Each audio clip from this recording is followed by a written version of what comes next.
bienvenue sur le plateau média Qu'est-ce que la mode en partenariat avec la revue Unmade en direct du salon Impact Who's Next, entièrement dédié à la mode responsable. Nous sommes présents jusqu'à demain sur le stand de l'agence artistique La Cour Paris pour questionner la mode avec ceux qui la façonnent et réfléchir aux grands enjeux de la mode responsable aujourd'hui. Je suis Cécile Jeanne, fondatrice de la revue Unmade, rédactrice en chef, et je suis accompagnée d'Elsie Pommier, la fondatrice et l'animatrice du podcast Qu'est-ce que la mode. Nous sommes ravis d'accueillir maintenant la créatrice Louise Marco pour cette thématique du jour consacrée au Made in France. Bonjour Louise. Bonjour, merci beaucoup de m'accueillir et de l'invitation. Avec grand plaisir. Du coup, est-ce que pour commencer, tu pourrais nous parler de ton projet, de ta marque Louise Marco un peu plus précisément? Ouais, alors moi j'ai lancé la marque il y a 2 ans, donc c'est une marque de vêtements minimalistes, complètement upcycling. J'utilise en fait des fins de rouleaux de grandes maisons de couture avec lesquelles je fabrique l'entièreté de mes collections. Et ensuite, avec les chutes de tissus, je réalise des collections upcycling d'upcycling. Pour en fait avoir aucune perte. Donc c'est-à-dire que j'essaie de prendre conscience de toutes les chutes, de tous les déchets en fait que je peux produire au sein de mon entreprise pour les revaloriser et essayer d'être même circulaire au sein de ma propre entreprise. Super. Et donc du coup tu as choisi de fabriquer à Paris. Oui. Le Made in France, c'est un choix que tu as fait aussi depuis le début de ta marque. Donc du coup, est-ce que tu peux nous expliquer pourquoi le Made in France et quel est ton processus? Donc tu en as parlé en partie à l'instant, c'est-à-dire que déjà au niveau des matières, tu utilises donc des fins de série de tissus de maisons de haute couture. Voilà. Et donc ensuite, comment ça se passe? Donc j'imagine que c'est toi qui crée les modèles et ensuite pour la fabrication. Ouais. Voilà, donc c'est vrai que c'est moi qui crée les modèles, qui les dessine, qui fait les patrons, qui fait les prototypes. Je produis aussi une partie des pièces pour la vente. Et aussi, j'ai donc un atelier qui est aussi situé à Paris qui va fabriquer les pièces qu'on va distribuer. Et donc c'est vrai que c'est hyper important pour moi de fabriquer en France et même à Paris parce que donc déjà, dans un premier temps, il y a une question où j'ai besoin de savoir comment sont produites les pièces et de pouvoir vérifier. J'ai envie de pouvoir maîtriser complètement la production de mes collections. Donc c'est important d'avoir un regard là-dessus et donc d'être proche de mes fabricants. Et puis sinon aussi, il y avait une question un peu sentimentale où moi j'avais besoin d'être fière en fait, des vêtements que je produisais et même des vêtements que je portais. Et c'est vrai que d'avant d'avoir ma marque,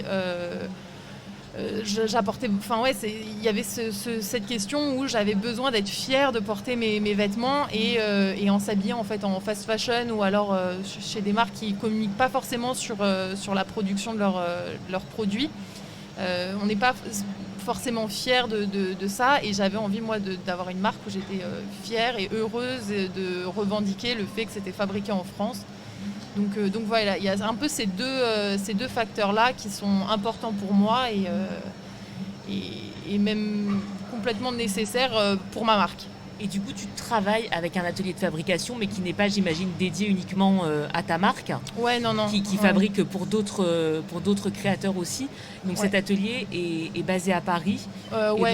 C'est à Bobigny, mais c'est oui, quand même, c'est dans le Grand Paris. Ouais. Et du coup, tu es, j'imagine, tu connais bien les couturiers, couturières qui fabriquent tes vêtements. Tu y vas régulièrement. Quels sont justement tes échanges plus précisément avec cet atelier?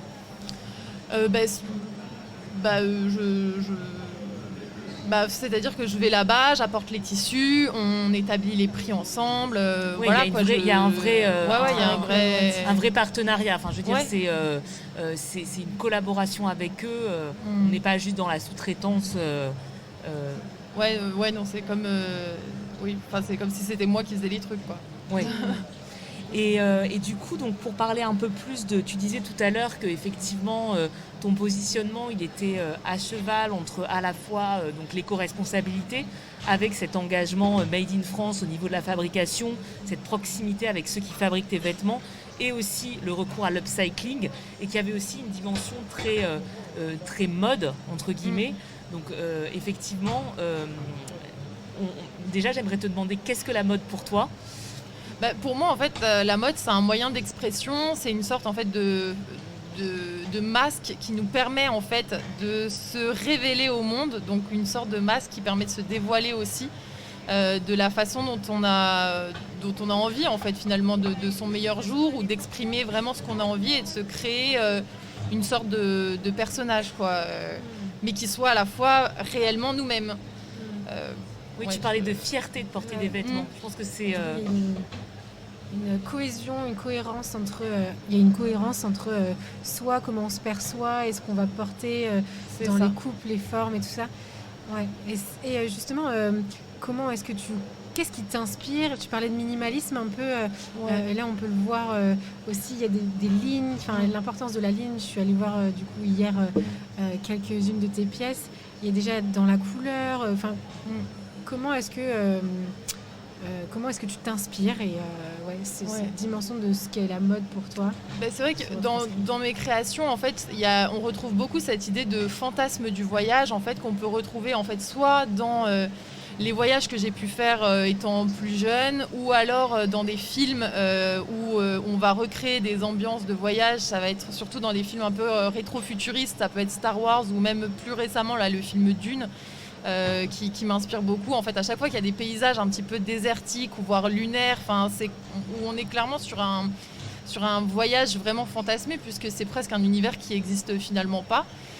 Donc il va y avoir vraiment ce côté-là très rétro-futuriste, avec des lignes du coup assez épurées, en même temps structurées et très organiques. Et puis aussi, j'aime beaucoup en fait déconstruire le costume 3 pièces. Qui un peu pour moi est un peu l'archétype de la société de consommation, et donc en fait en le déconstruisant et en refaisant quelque chose d'un peu plus finalement nonchalant, ou plus déconstruit, plus souple, plus libre, j'essaie de reconstruire une certaine société de consommation, voilà. Une nouvelle façon de consommer, de consommer et de voir les choses. Et donc ça, c'est des inspirations qui te portent depuis la création de la marque. Tu es vraiment sur cette ligne depuis le départ. Est-ce qu'il y a d'autres choses, peut-être pour conclure, que tu aimerais explorer ? Oui, de toute façon, moi j'adore explorer tout le temps. Moi, c'est vraiment aussi la matière qui m'intéresse. Donc, il y a aussi justement en fait ce processus d'upcycling qui, pour moi, en fait, est un prétexte à la création et un outil en fait de création, plus que. Alors effectivement, c'est quelque chose qui m'importe beaucoup. Mais c'est surtout aussi pour moi une façon de vraiment m'amuser et d'explorer à partir de l'upcycling, où je vais pouvoir... de l'existant, oui. C'est ça, à partir de l'existant, comment est-ce qu'on fait pour refaire quelque chose de neuf et de différent. Et forcément, ce sera forcément différent parce que le processus de création n'est pas le même que quand on part d'une matière brute. Donc c'est ça qui m'intéresse, c'est pouvoir retisser la matière, la réamalgamer ensemble, la broder, faire un patchwork. Là sur le stand à côté, ce matin on a fait des tests de punch needle, de tufting avec des chutes de tissu. Ça rend trop bien, donc je suis trop contente.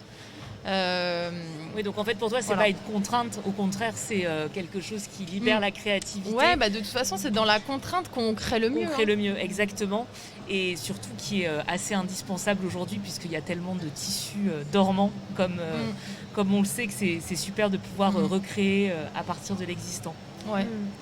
J'avais juste une dernière question aussi sur donc l'upcycling, la fabrication en France et tout ça. Juste comment se passe après la distribution ?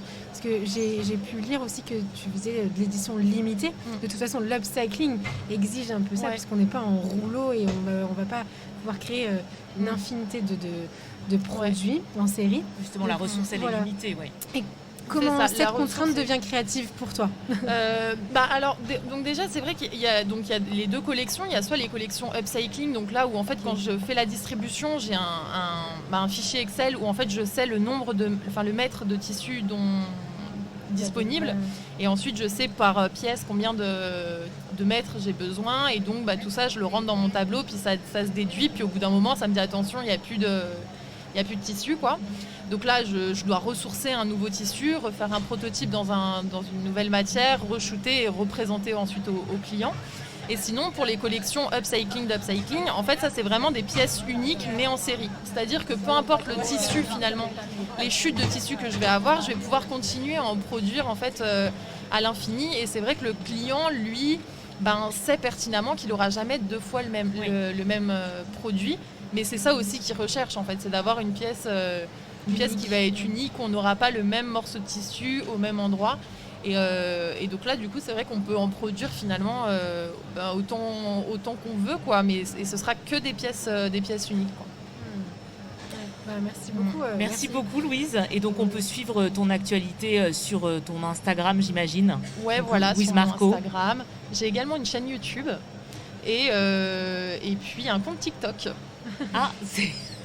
Nous, effectivement, on n'est pas sur TikTok. Mais on fait plein de trucs sympas. Pour chaque plateforme, on a une petite thématique. C'est un peu plus rigolo sur TikTok, lifestyle sur YouTube et vraiment du contenu plus pointu sur la marque sur Instagram. Merci Super, beaucoup. merci beaucoup Louise. Oui, merci à vous de m'avoir reçu. À bientôt.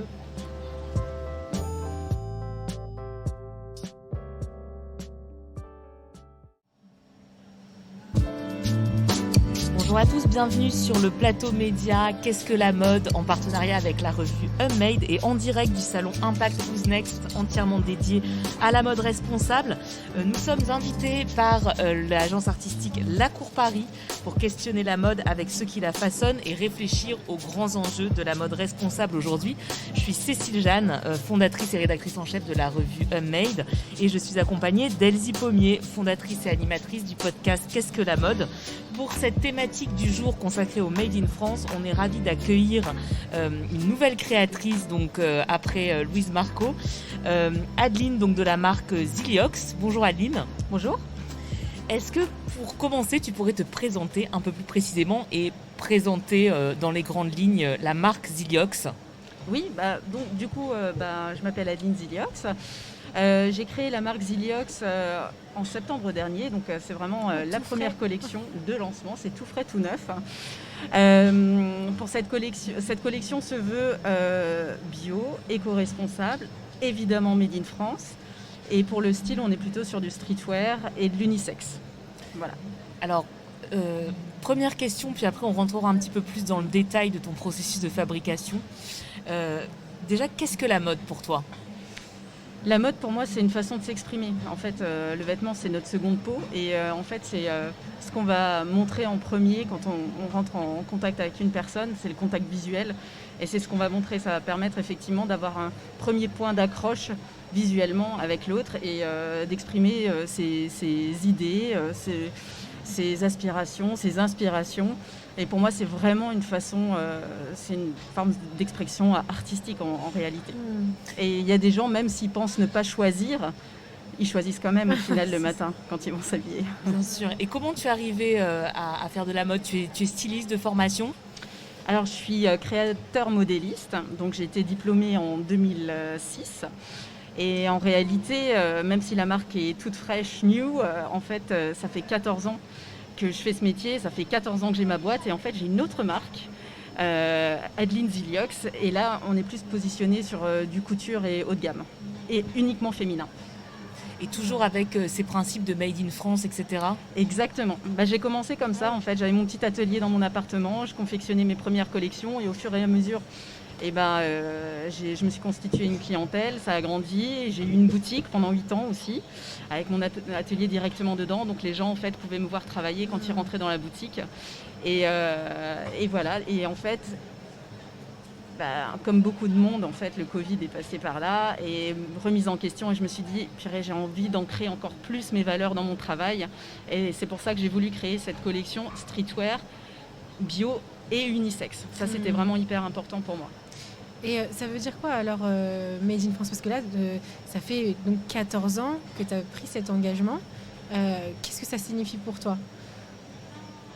Pour moi, c'est une valeur fondamentale. En fait, je suis créatrice, mais je suis aussi artisan d'art. Okay. Donc pour moi, voilà, ça coule dans mes veines, je ne peux pas faire autrement. Et en fait, c'est vrai qu'avant, je me questionnais pas trop par rapport au sourcing tissu. Donc j'allais chez des fournisseurs parisiens, et voilà, mais je ne m'intéressais pas trop à l'origine du textile lui-même. Alors que là, justement, sur la marque Ziliox, en fait, tout est réfléchi, en fait, tout est made in France, jusqu'au cordon, jusqu'à tout, quoi. En fait, il y a vraiment un travail de recherche, un travail de fond, en fait, que j'ai fait pendant quasiment 2 ans avant de lancer la marque, quoi. Donc quand tu dis bio, c'est que donc tu utilises des textiles issus de l'agriculture biologique, donc des matières naturelles qui sont tissées en France. Absolument. D'accord. Voilà.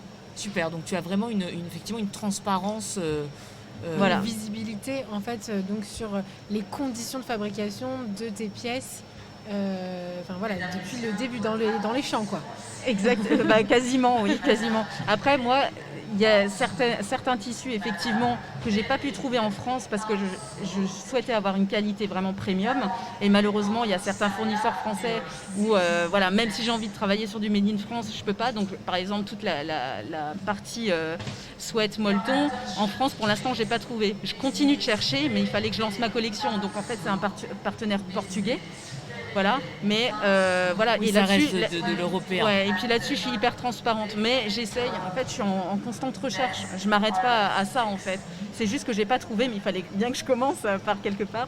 Mais en tout cas, il est certifié GOTS, donc voilà. Oui, tu as quand même la garantie que c'est la qualité est tissée dans des bonnes conditions. Absolument. Et puis tout ce qui est confection, je travaille vraiment avec des ateliers à échelle humaine. Il y a des fois des couturières indépendantes avec lesquelles je travaille, déjà pour les soutenir, parce que c'est aussi des artisans. Et moi, je suis vraiment dans cette démarche-là de vouloir justement soutenir le Made in France et le faire progresser. Alors oui, à mon échelle, je suis pas un grand groupe ou une multinationale, mais au moins à mon échelle. Et je pense que si chacun fait cet effort-là, en fait, voilà. Oui, ça peut vraiment aller dans le bon sens. Alors justement, tu disais que tu te définissais donc à la fois comme créatrice et comme artisan d'art, que pendant longtemps, il y avait ton atelier installé dans ta boutique, donc c'est toi qui créais les pièces. Oui. Du coup, là, pour Ziliox en particulier, est-ce que c'est toi qui continues à les créer? Donc tu avais l'air de dire que tu faisais appel à des ateliers, des couturières, mais est-ce que comment c'est fabriqué concrètement? Alors du coup, ce qui se passe, c'est que moi, je fais toute la phase création, prototypage. Donc vu que j'ai une formation de modéliste aussi, je fais tout ce qui est modélisme. Et après, j'envoie ce prototype avec le patronage dans les ateliers, mais qui sont vraiment à échelle humaine. Donc là, je travaille avec 2 ateliers. Donc il y en a un où en fait il y a une personne. Ouais, donc voilà, vraiment artisan. Et qui est au nord de l'Alsace en fait, parce que moi je suis originaire de Strasbourg. Et mon atelier est à Strasbourg aussi, atelier showroom. Et l'autre est à Paris en fait. Donc là, c'est encore différent. Mais bon, voilà, toujours à la recherche de partenaires. Oui, et puis j'imagine que tu travailles vraiment main dans la main avec eux, comme les autres créateurs qu'on rencontre. Il y a vraiment une vraie proximité avec les gens qui fabriquent tes vêtements. Vraiment, ce qui est difficile, en fait, quand on fait de la slow fashion, donc évidemment, on ne veut pas faire des milliers de pièces, même 100 pièces, en fait, c'est énorme pour nous. Quand les ateliers nous demandent de faire fabriquer 100 pièces, il faut pouvoir déjà les financer, mais il faut aussi pouvoir ensuite les revendre, etc. Et c'est vrai que des fois, c'est très très difficile de trouver des partenaires sur le long terme parce que en quantité, ils demandent trop, quoi. Alors que nous, des fois, on aimerait faire des mini-séries de 30 pièces, même si on paye un peu plus cher, c'est pas grave, en fait, on est prêt à ça. Mais c'est vrai que c'est pas toujours évident, quoi. Oui, ça c'est une vraie contrainte, effectivement, pour les créateurs du Made in France. Notamment, c'est effectivement les volumes. Ouais, concilier volume, quantité avec créativité. Parce que tu disais dans Qu'est-ce que la mode, c'est un mode d'expression.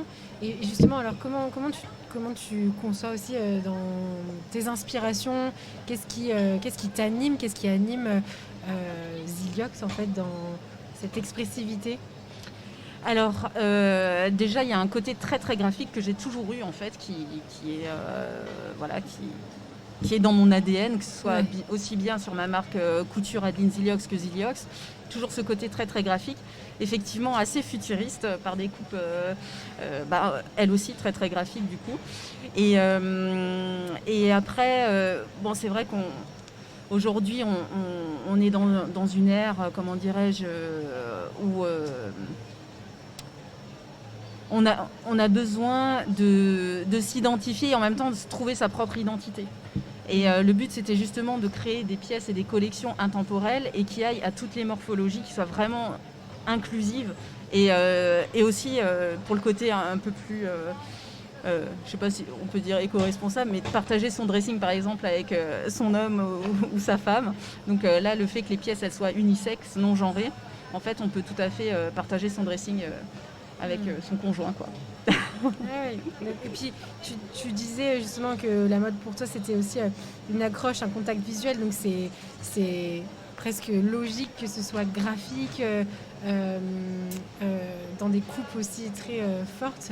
Donc, il y a une vraie cohérence entre la définition que tu as et comment tu vois la mode et comment tu, du coup, la retranscris par des choix matières, des choix de coupe. Merci du coup de nous avoir partagé cette façon d'illustrer, cette façon de voir la mode. Avec plaisir. Merci beaucoup Adeline. Merci, à bientôt. À bientôt. À bientôt.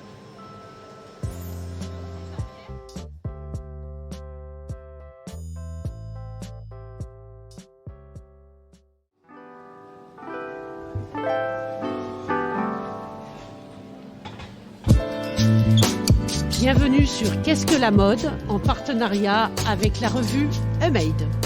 Nous sommes aujourd'hui en direct sur le salon Impact, entièrement dédié à la mode durable, pour questionner la mode avec ceux qui la façonnent et réfléchir ensemble sur les enjeux de la mode durable. Je suis Arielle Lévy et j'ai le très grand plaisir de recevoir en direct Lise Sansen de Vedette. Bonjour Lise. Bonjour Arielle. Lise, on se connaît un petit peu Oui, depuis quelques années. c'est vrai. Donc j'aimerais que tu te présentes quand même et que tu me dises qu'est-ce que la mode en fait pour toi Lise ? Alors bonjour à tous, je m'appelle Lise Sansen.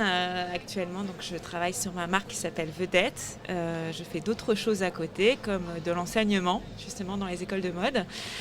Et qu'est-ce que la mode ? C'est une question compliquée, mais à la fois ce qui me vient en premier lieu, c'est que c'est un terrain expérimental, la mode. C'est-à-dire qu'on va pouvoir faire ressortir sa personnalité, être plutôt décontracté, mais aussi travailler la matière. La mode, c'est aussi ce qu'on appelle... on est entouré de tissus et c'est quelque chose qui est hyper important de pouvoir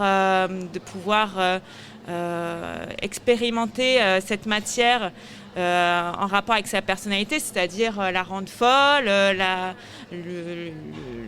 prendre de la matière déjà existante ou alors travailler sur un vêtement qui a déjà été porté, etc.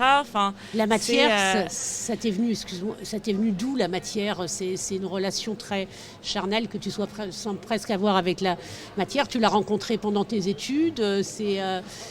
Oui, j'ai fait des études d'art appliqué pour commencer et ensuite j'ai fait une école de mode. Donc j'ai un rapport au tissu et aux matières en général assez importante. Le toucher, le ressenti est essentiel dans un vêtement. Donc oui, assez. Donc qu'est-ce que la mode ? C'est des matières ? Des matières qui nous touchent, qui peuvent changer, qui peuvent être un terrain d'expérimentation, qui peuvent nous représenter. C'est très large, mais c'est quand même au cœur de la mode, la matière. Alors, on va s'intéresser à ton projet. J'aimerais bien que tu me parles de ton projet. Il y a un nom prédestiné. Vedette. C'est quoi Vedette ? Et pourquoi Vedette ? Alors pourquoi Vedette ? C'est venu naturellement. En fait, c'est ma maman qui m'a appelée comme ça. C'est pas mon surnom, mais quand je faisais une bêtise ou quand je faisais un petit peu le pitre, elle me dit mais t'es vraiment une vedette. Elle avait souvent cette expression. Et un jour, je l'ai sorti à quelqu'un et on m'a dit ah ouais non mais ça sonne trop bien en fait ce nom. Et c'est devenu comme ça. Et puis La marque Vedette, en fait, ça part de l'upcycling. Donc c'était aussi consonance en disant voilà, mettre en vedette les oubliés, partir de l'existant et mettre ce qui existe déjà en avant, quoi. On en revient toujours à la matière. Tu parles d'upcycling, c'est-à-dire de transformer en vêtements ou dans un autre objet des matières. T'as fait que faire des vêtements, en fait, c'est une marque de vêtements. C'est quoi Vedette? Qu'est-ce que tu as fait avant? Parce que je crois savoir que tu ne fais pas que des vêtements et que tu as parlé d'expérimentation, intéressé simplement aux vêtements. Tu as parlé vraiment du rapport au corps et à la matière de manière générale. Oui, j'ai fait plusieurs choses après mes études. Donc j'ai fait S-Mode et ensuite j'ai travaillé pour les maisons de couture parisiennes, pour de grands groupes, pour de grands noms. C'était très intéressant, mais c'est là où j'ai vu qu'on pouvait jeter aussi la matière. J'ai eu ce constat. Et après, j'ai arrêté et puis je suis partie un petit peu à Londres parce que j'ai commencé à m'intéresser à l'innovation au sein de la mode. Et en rentrant à Paris, j'ai commencé à aller dans des hackerspaces et dans des Fab Labs, m'entourer de personnes qui touchaient l'électronique, qui touchaient à la musique, à l'architecture. Et j'ai appris à coder le vêtement, à mettre du son dans du vêtement. Donc j'ai commencé à faire des vêtements qui sonnaient, qui faisaient des choses un peu particulières. Et c'est comme ça que je me suis dit qu'il y avait tellement de choses à faire en mode, que c'était un terrain mais tellement vaste et on était dans quelque chose de très fermé pour le moment. Et puis ensuite j'ai commencé à donner des cours sur la mode et l'innovation. Et dans l'innovation, pour moi, le côté écologique était le plus important dans ce qui allait arriver dans le futur. Donc c'est pour ça que en enseignant, j'étais un peu frustrée de plus créer. C'est comme ça que Vedette est venue, parce que j'étais frustrée de plus créer et je voulais faire quelque chose qui soit en réel lien avec ce que je ressentais. Et c'est pour ça que Vedette est arrivée avec les matières récupérées, parce que toutes les matières de Vedette sont issues de stocks dormants des maisons de couture. Oui, mais Vedette, c'est aussi un style. Tu es aujourd'hui sur le salon Impact. Qu'est-ce que tu présentes en fait? C'est frustrant, on est en radio, mais voilà, si tu veux raconter un peu, c'est quoi ton univers Alors, l'univers de Vedette, c'est des vêtements avec une touche assez rétro. Mais plutôt contemporain. Je travaille beaucoup les lignes, je souligne des éléments aussi qu'on voit peu, comme des poches, comme la taille, comme des manches, avec du biais, avec ce qu'on appelle le passe-poil. Et j'aime beaucoup le côté graphique aussi dans la mode. J'essaie de mélanger les couleurs comme je le peux, le mieux possible. C'est d'ailleurs toi qui travailles aussi ton identité graphique. Je crois que c'est un univers Vedette, quoi. Donc il y a toute une cohérence sur la recherche visuelle, sur la recherche du symbole de ta marque. Tu peux nous en dire un peu plus? Pour toi, c'est juste une marque de vêtements, une énième marque de vêtements upcyclés? J'ai pas vraiment l'impression. C'est un univers, en fait. Tu disais un univers rétro, moderne. Oui, c'est un univers déjà. J'essaie de faire quelque chose qui me corresponde le plus possible, faire des vêtements que je pourrais porter moi. Donc j'essaie de faire aussi des choses qui ne sont pas extrêmement chères non plus, rester dans le moyenne gamme. Je fais beaucoup de vêtements, je fais aussi un peu d'accessoires en fait. Je reste sur quelque chose d'assez classique de l'été et de l'hiver, mais à côté de ça, je ne m'interdis pas de créer d'autres choses. C'est important pour toi, les saisonnalités? On est quand même sur un salon qui s'adresse aux professionnels de la mode. Généralement, il y a des saisons hiver, été. Là, tu présentes des collections par rapport à une saison. Tu livres comment? C'est en flux tendu? Alors justement, les saisons ont plus autant d'importance qu'avant. C'est pour ça que je présente de l'été et de l'hiver, parce que là, les clients peuvent m'acheter aussi bien une petite robe qu'une grosse pièce, qu'un sweat, parce que je trouve qu'il faut casser un petit peu les modèles. D'acheter 6 mois à l'avance donc j'essaie de présenter tout ce que je peux. Par contre effectivement, avant de commander, il faut me laisser un peu de marge pour la fabrication, parce que c'est aussi de fabriquer de manière artisanale. Donc, Alors, on peut te trouver encore aujourd'hui sur le stand T50 U51, il me semble. Est-ce que tu es contente de ton salon? Est-ce que tu as envie de revenir? Est-ce que tu as vu des clients? Est-ce que tu as noté? C'est aussi ce qui nous intéresse aujourd'hui sur le salon Impact, avant de prendre congé. Écoute Ariel, oui, j'en suis très contente. Vendredi était une grosse journée et j'ai rencontré des nouvelles boutiques indépendantes, mais aussi des grands groupes. Donc c'est que du positif. Je suis très très contente. Je suis très contente d'être là avec vous, parce que de voir les amis et voir de plus en plus de modes responsables au sein du salon. Ça fait et on va plaisir. te retrouver donc j'espère, la saison prochaine. J'espère. Voilà. Merci beaucoup. Merci Ariel.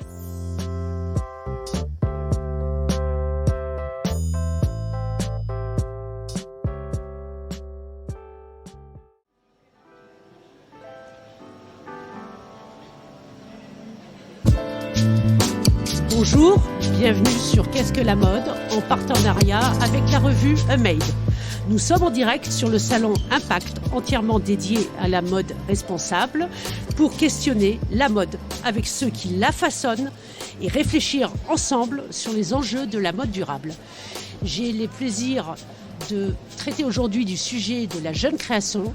Je suis Ariel Lévy et j'ai le plaisir de recevoir Guillaume Catez. Bonjour Guillaume. Bonjour. Bien, Guillaume, peux-tu te présenter en quelques mots? Et comme pour tous nos interviewés, qu'est-ce que la mode pour toi? Bonjour, merci beaucoup de m'avoir invité sur ce podcast. Du coup, je m'appelle Guillaume, j'ai 31 ans. J'ai travaillé pendant 6 ans dans une agence de voyage avant de me lancer dans la mode en créant ma propre marque. Si je devais définir la mode, c'est quelque chose de complexe à définir pour moi, mais je pense que ma réponse serait la liberté et un moyen d'expression. Je pense pas que la mode rentre dans des cases en elle-même, et que c'est plutôt une multitude de modes qui existent. Ta marque s'appelle Arquet Paris. Arquet, tu peux m'en dire plus? Oui, sur le nom ou sur la marque en elle-même? Sur le nom et la marque. Okay. Et ce qui t'a amené à créer la marque? Le nom va aller très vite. Arché, en fait, c'est un terme de grec ancien qui signifie les premières origines du monde. Et ce qui m'a amené à créer ma marque, c'est qu'en fait, j'ai eu la chance, de par mon travail en agence de voyage, de voyager beaucoup à travers le monde.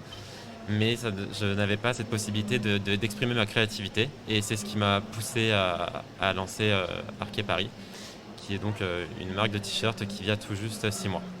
Tu parles de ta créativité, tu avais une créativité qui était en toi. Tu peux m'en dire plus? Qu'est-ce que c'est la créativité? Oui, pourquoi la créativité? J'ai toujours été fasciné en fait par ce qui touche à l'image. Quand j'étais petit, je dessinais beaucoup et c'est quelque chose que j'ai un peu perdu en grandissant.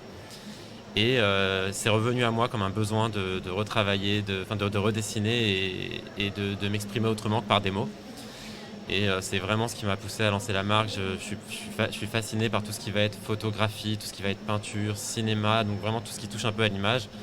Et je voulais retrouver tout ça en fait dans le projet dans lequel je me suis lancé. Alors, donc la marque c'est Arquet Paris, je le rappelle. Tu es donc basé à Pantin. Tu peux me parler un peu plus en détail de ton projet? C'est encore une énième marque de t-shirt? Oui, c'est une énième marque de t-shirt, mais en fait, comme je le disais, la mode, c'est aussi un moyen d'expression, et je pense que l'article de mode qui répond vraiment à cette expression, c'est le t-shirt. C'est au-delà d'un vêtement, c'est vraiment devenu un média par lequel on peut faire passer des messages et transposer des valeurs, comme on peut voir avec le t-shirt que Dior avait sorti, avec écrit en gros dessus « We should all be feminist ». Ce que tu veux me dire, c'est que tu mets des messages avec des mots dessus? Alors, c'est pas des mots. Moi, pour le coup, c'est plus subtil, on va dire. Je travaille sur un t-shirt avec des animaux qui sont dessinés en un seul trait pour le côté, on va dire, un peu artistique qui correspond au dessin que je fais.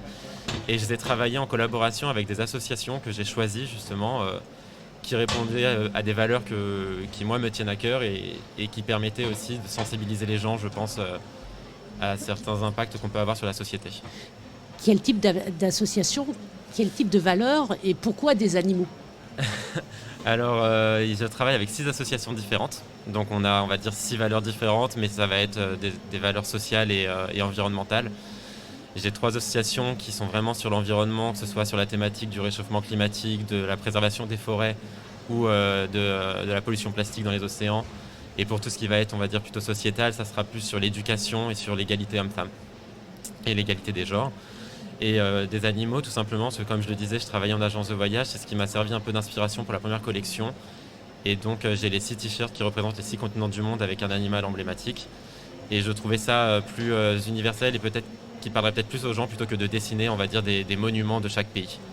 Ce qui veut dire que le bien-être animal et la biodiversité te soucient dans ta vie au quotidien? Oui, je pense que... En fait, depuis que je suis petit, j'ai toujours entendu parler de réchauffement climatique. Je me souviens de moi, enfant, en fait, regarder les documentaires sur France 5, les documentaires animaliers, et toujours entendre cet animal, il est magnifique, mais il est sur le point de disparaître. Et j'ai toujours entendu ça à la télé, et j'ai toujours été sensible à ça. J'adore la nature, j'adore les animaux, et je pense que c'est vraiment quelque chose qui me porte beaucoup. Cette importance. Alors Guillaume, tu es jeune créateur, tu as lancé ton projet assez récemment, en 2021 je crois. Juillet 2021, oui. C'est bien ça. Comment on fait quand on est jeune créateur, qu'on ne vient pas du milieu de la mode et qu'on veut lancer sa marque? Je pense qu'il faut être curieux.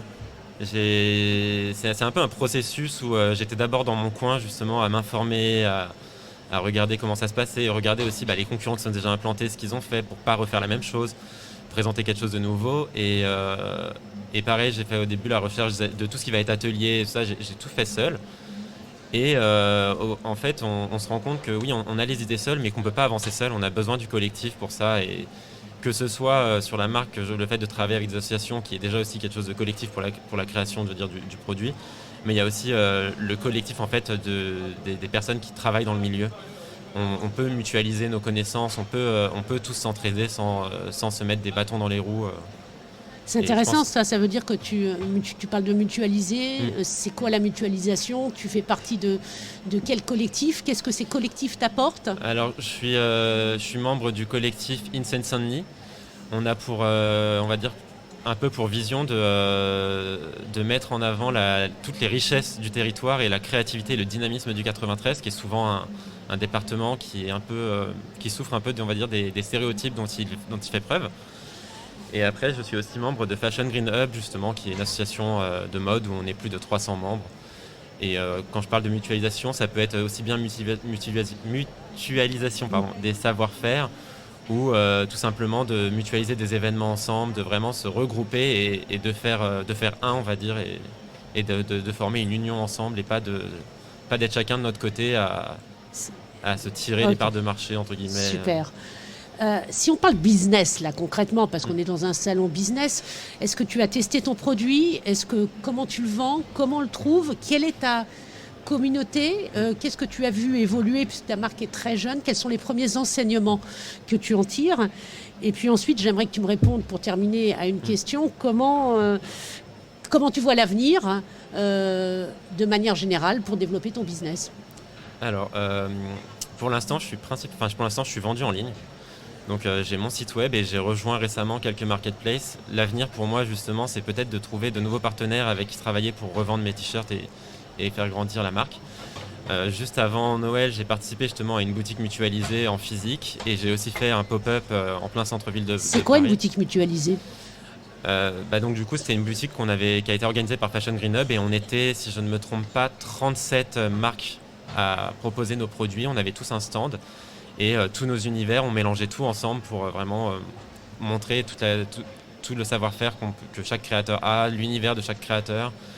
Et, c'est comme un pop-up? C'est un peu comme un pop-up, mais qui était vraiment de nous et ça venait pas d'un service extérieur. C'est-à-dire c'est vous les créateurs qui vous êtes pris en... C'est nous les créateurs qui avions l'espace, et nous qui nous partagions qui nous partagions les rôles, on va dire, dans l'espace. On avait un emploi du temps où chacun venait, on présentait les créations d'autres créateurs.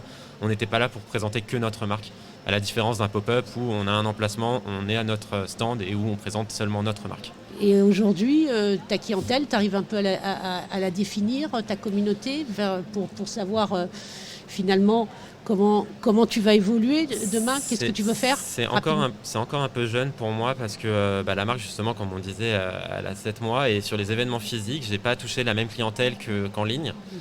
Et je me rends compte, par exemple, que quand je suis en boutique, j'ai des personnes plus âgées qui achètent pour offrir. J'avais pas pensé à ce côté-là quand j'ai lancé ma marque, mais le fait de travailler en partenariat avec des associations à laquelle une partie du prix de vente est reversée, beaucoup de gens trouvent ça très sympa et l'achètent beaucoup plus pour offrir à quelqu'un que pour eux. Donc tu vas continuer un petit peu l'expérimentation pour comprendre, en fait, c'est ce que tu disais, la curiosité de comprendre quelle est sa cible en partageant. Et par rapport au Salon Impact, je t'ai vu plusieurs fois sur le Salon Impact depuis 3 jours, tu envisages de le faire demain? Pourquoi? Tu aimerais être vendu dans des boutiques multimarques? J'envisage de le faire parce que pour rencontrer d'autres acteurs, c'est toujours sympa aussi d'être avec d'autres créateurs, d'échanger soit de nos problématiques ou de nos expériences. Ça reste toujours intéressant et comme je le disais, je cherche aussi à développer ma marque en travaillant sur du wholesale. Et donc, c'est tout l'intérêt aussi pour moi de venir à Impact pour une prochaine session. Super, un nouvel exposant potentiel. On te souhaite très bonne chance, Guillaume, pour la suite. Et bravo de ta démarche. Merci beaucoup. À très bientôt. Bonne journée. Merci.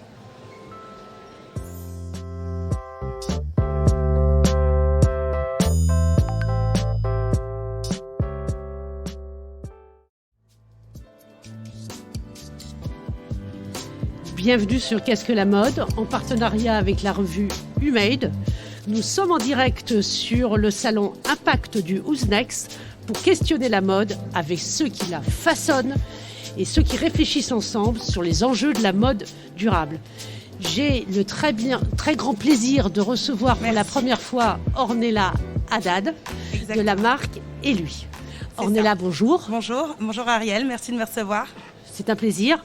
Toujours de découvrir des talents. Surtout que c'est un talent assez frais. Tu as lancé ta marque en septembre 2021. Exactement. J'aimerais que tu te présentes tout d'abord. Tu te présentes et que tu me dises qu'est-ce que la mode pour toi? Alors, enchantée, donc Ornella Haddad. Je suis dans le secteur depuis mes 22 ans. J'en ai donc 38. Pour moi, la mode, c'est le mouvement, c'est l'écoute de l'autre et c'est vraiment être concerné par ce qui se passe et c'est l'envie d'être bien et de se sentir bien. Donc c'est au-delà de la mode. On a envie aujourd'hui d'être concerné par ce qui se passe, par les sujets d'actualité. On a envie d'aider, on a envie de solidarité. Et c'est ce que je fais avec Elui, justement, qui est présent sur Impact de Who's Next. Oui, alors ça, solidarité, mode durable, ce sont des mots qui sont utilisés par tout à chacun. Mais bien sûr. Ton parcours, quand même, quand alors, on s'est rencontrés, tu m'as surprise. Tu as un parcours d'entrepreneur. Tu as fait un nombre de choses. Exactement. Tu peux m'en dire un peu plus? Alors, donc, j'ai eu la chance de faire une école de mode qui s'appelle Créapol. Ensuite, de monter ma propre ligne donc en 2006, qui s'appelait Ella Luna, présente un petit peu partout, associée au groupe Vogue. Nous étions au printemps, nous étions à l'international, dans les plus beaux multimarques, beaucoup en Belgique, en Italie, au Moyen-Orient, voilà. Donc j'ai pu découvrir les aléas et les joies donc de l'entrepreneuriat. À cette issue, une fois que j'ai arrêté mon entreprise, j'ai bossé pour d'autres gens. Je voyageais énormément en Chine, donc en Inde également.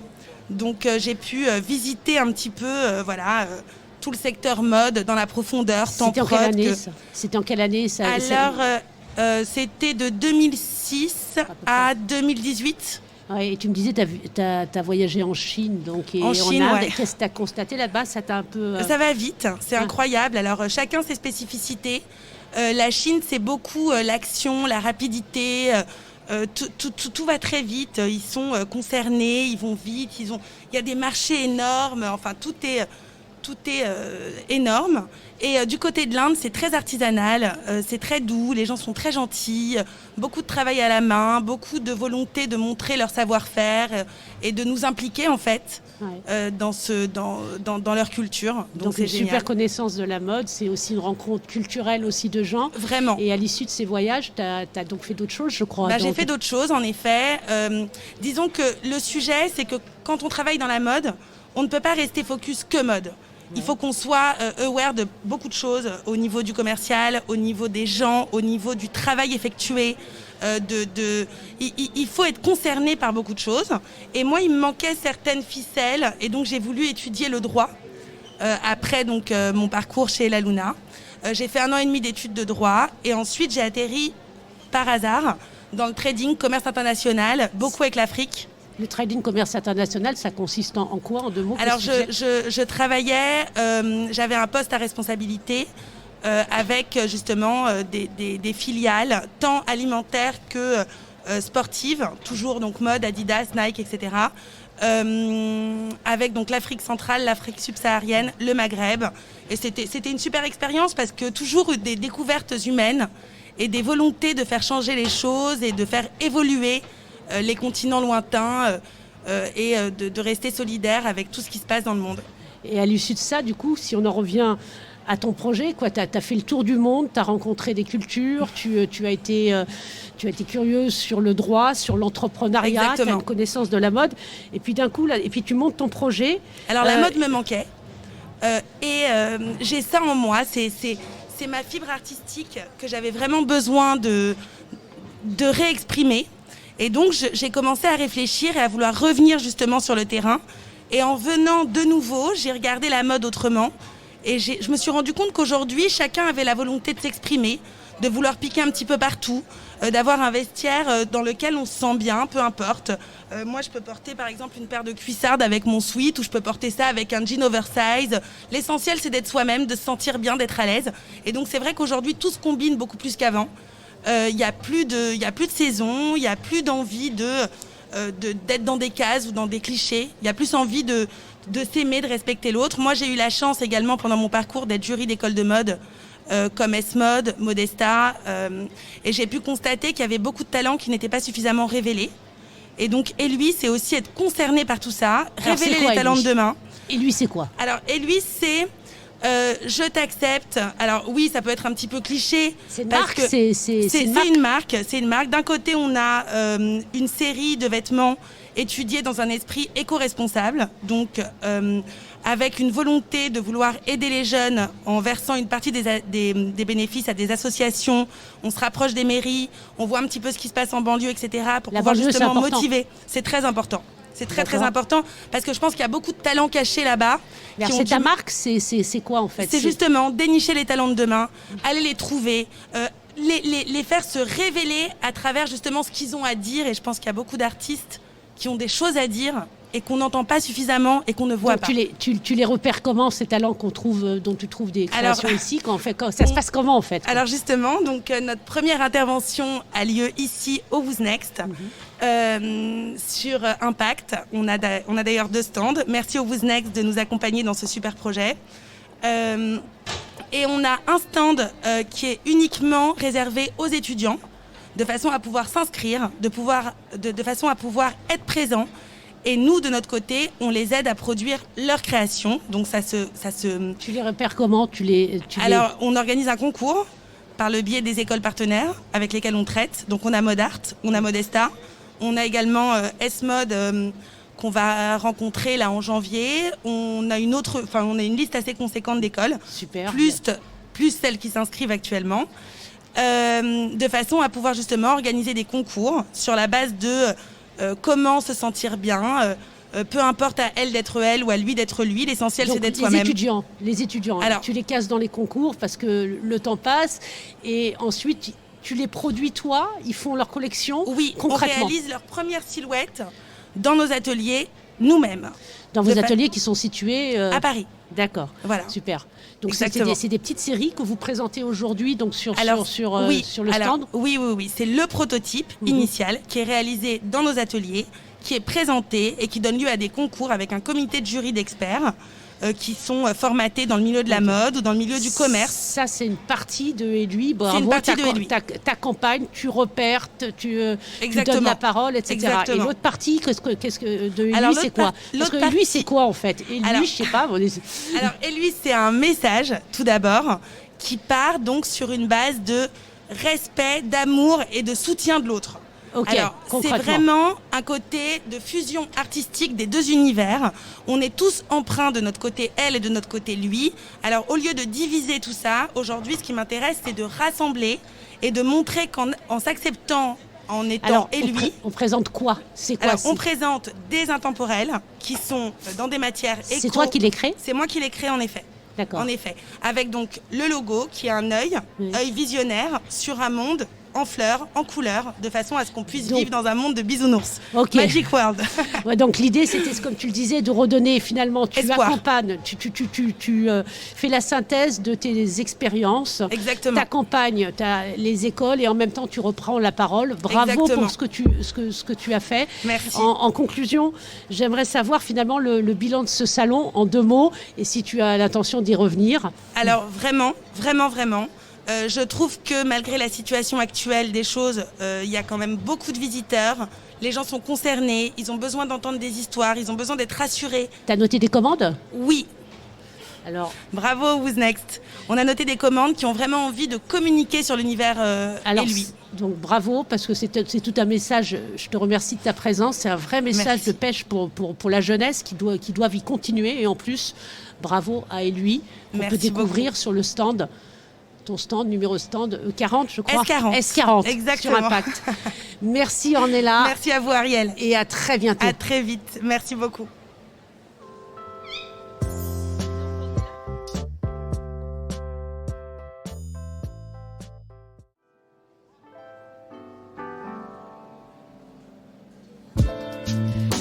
Bienvenue sur Qu'est-ce que la mode en partenariat avec la revue Humaid.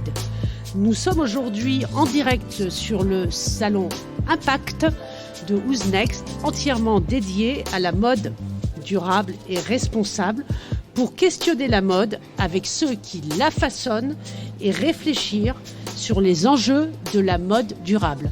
Je suis Ariel Lévy, je suis sur le stand de la Cour Paris et j'ai le très grand plaisir de recevoir Élodie Verdant de la marque Chouchou. Bonjour Élodie. Bonjour Ariel. Ravie de t'accueillir.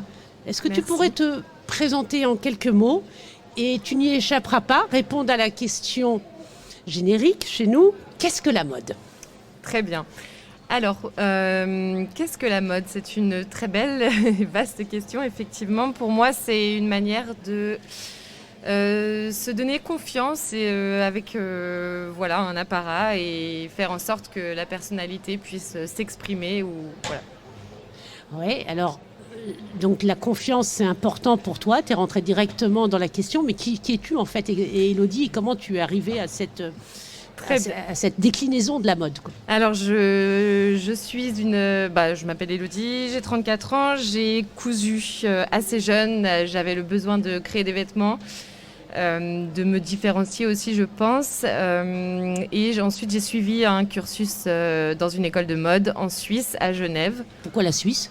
Pourquoi la Suisse? Très bonne question. C'est déjà par proximité, nous allons le dire, avec la ville d'où je viens, mais aussi parce que c'est une école publique. Et c'était très important pour moi de ne pas rentrer dans ce système des écoles de mode très chères. Voilà. Donc c'est une super école qui disposait d'un très bon enseignement. Oui, donc tu as fait cette école et ensuite... Ensuite, j'ai travaillé directement. Enfin, je suis allée à Paris pour faire des stages. Je suis rentrée chez Louis Vuitton, où je suis restée 7 ans comme designer. Je me suis occupée de la maille et du jersey. J'ai dessiné la maille et le jersey pour les défilés et les pré-collections. La maille et le jersey, tu peux Bien préciser, sûr, tout ce qui est tricoté et non pas tissé, c'est-à-dire des pulls principalement et t-shirts et voilà. Donc principalement des pulls. Donc direct, toi, tu tombes dans Louis Vuitton, tu as travaillé avec des grands designers, ton métier au quotidien, c'était quoi? Le quotidien était de travailler avec Kim Jones, qui était à l'époque, quand je suis arrivée, directeur artistique des collections hommes, et ensuite Virgil Abloh pendant 2 saisons. Voilà, donc nous étions en fait les deux pendant leur temps donnaient les inputs sur les collections et nous on proposait des dessins, des modèles que l'on développait ensuite avec des chefs de produits, voilà, jusqu'au défilé. Donc tout ça, ça dure 7 ans et puis, à un moment, tu as envie de passer à autre chose. Il y a 2 expériences où tu peux me parler de ton projet, quand est-ce qu'il arrive? Bien sûr. Et qu'est-ce que c'est Chouchou? C'est pas une marque de chouchou, c'est en plus une marque de chaussures. On passe de la maille à la chaussure. Raconte-nous. Oui, au bout de ces 7 années, vous l'avez dit, il se trouvait que je ne me reconnaissais plus, je ne me retrouvais plus vraiment dans ce métier qui allait très vite et qui, on enchaînait les collections sans vraiment de réflexion pour ma part et j'ai eu envie de prendre... on enchaînait les collections. Dans le luxe, je pensais que c'était plus slow. Enchaîner les collections, c'est quoi? Non, entre les pré-collections et donc 2 saisons, 2 pré-collections par an plus 2 défilés par an, ça fait 4 collections, sans compter toutes les pré-collections, enfin les icônes collections qui sont les collections, on va dire, qui restent tout le temps, tout le long des années, au fil du temps. Donc ça faisait pas mal de travail et pas mal de choses à produire, surproduire, reproduire. Ouais. Donc tu t'y retrouves plus Je m'y retrouve plus et je décide... avec une passion qui est la chaussure, qui a toujours été très présente pour moi, je décide de créer cette marque qui naît aussi d'une frustration personnelle de ne pas trouver chaussures à mon pied, voilà pour le jeu de mots. Mais voilà, pour moi c'était vraiment trop de chaussures qui ne me satisfaisaient pas, autant par une semelle trop fine, un cuir qui était aussi trop épais, trop rigide. J'avais vraiment envie de créer un bon produit. J'ai une petite question. On est sur le salon Who's Next. On est dans un monde qui est envahi par la sneakers dans tous les sens. Oui. Sneakers durables, parfois avec des entreprises comme Veja qui sont de beaux succès. Et toi, tu crées une chaussure. Oui, pour moi, c'est... Voilà, déjà, je ne porte pas énormément de sneakers non plus, mais la chaussure est pour moi un objet très noble. Notamment, mon choix était aussi de le réaliser dans un cuir de très bonne qualité. Donc je crée une chaussure, oui, parce que déjà c'est une chaussure qui valorise un artisanat, un savoir-faire que l'on perd notamment dans la chaussure femme, puisque c'est une chaussure en l'occurrence qui est fabriquée avec un montage cousu, un double montage cousu. C'est quoi un double montage cousu, si tu arrives à nous l'expliquer en 2 mots? C'est un cousu, oui, bien sûr. La plupart des chaussures femmes sont fabriquées avec un montage qu'on appelle soudé, donc uniquement collé. Et là, en plus de ça, donc pour limiter d'abord l'utilisation de la colle, on coud tout simplement la semelle, la tige avec la première de montage. Ça s'appelle un cousu sandalette pour ma part, pour mon modèle. Et ensuite, on a un cousu Blake qui relie la semelle d'usure, la première de montage et la tige par une énorme couture qui reprend en couture 3 épaisseurs. Je me répète. Mais en tout cas, je le montre sur mon site et sur mon Instagram. J'aime beaucoup aussi informer du process et des détails de fabrication. Donc, tu défends les savoir-faire du bel ouvrage. Tout à fait. C'est un métier. Oui. Et les matières, du coup, et c'est fait comment Les matières, donc comme je vous le disais, c'est un cuir upcyclé, un cuir de haute qualité qui est certifié et tracé. Et c'est un cuir que j'achète qui est issu de stocks dormants. Je ne souhaitais pas reproduire de la matière nouvelle, donc l'idée pour moi, le bon équilibre était d'abord d'utiliser les stocks de cuir qu'on garde et qui nous restent, et notamment moi de mon expérience du passé, j'ai vu beaucoup de qualité de cuir qui étaient stockées. C'est quoi les contraintes quand on utilise des vieux stocks de cuir dormant, en termes de fabrication, en termes de production, de quantité, même de façonnage Oui, pour moi, la contrainte que je n'ai pas encore à l'heure actuelle, mais ça sera, je l'espère, par la suite, c'est plutôt une contrainte de quantité et de limitation pour les stocks. Mais je pense qu'on va quand même pouvoir travailler un petit moment comme ça. Alors, ta chaussure, c'est une chaussure féminine. Comment tu la définirais, toi? Je crois que c'est un premier modèle que tu présentes. Quel style Alors, c'est un style, pour moi, c'est une chaussure que je qualifie d'intemporelle, mais à la fois reconnaissable. Et c'était pour moi l'enjeu de ce modèle, c'était qu'on n'ait pas envie de ne plus le porter d'ici 4-5 ans, qu'on ait toujours envie de le porter, mais qu'à la fois les gens puissent se dire « Ah, c'est une bottine chouchou », ou vous le prononcerez le nom de la marque comme vous le souhaitez. Mais donc c'est une bottine déjà dans laquelle on se sent bien, dans laquelle on est stable, parce que c'est un talon qui est assez large, qui est d'une bonne hauteur de 4,5 cm. Et voilà, c'est une bottine, on va dire, avec un léger look années 70. décalé. Ok, on te découvre donc sur le stand Ulule, je crois. Tout à fait. Quels sont tes enseignements pour cette première découverte? Tu as participé donc au stand Ulule parce que je crois que tu as commencé avec une campagne de crowdfunding. Et c'est quoi tes premiers enseignements pour ce lancement? Et je terminerai, c'est quoi la prochaine étape? Très bien. Oui, j'ai effectivement réalisé une campagne de crowdfunding qui s'est très bien passée et sur laquelle je me suis rendu compte que le produit, j'ai pu me rendre une certaine appétence pour le produit. Et donc là, c'est très chouette et c'est une appétence que je confirme, en tout cas là sur le salon, parce que je rencontre beaucoup de personnes. Je n'avais pas forcément d'attente en venant ici au salon. Et en fait, je me rends compte que le produit attire et intéresse beaucoup.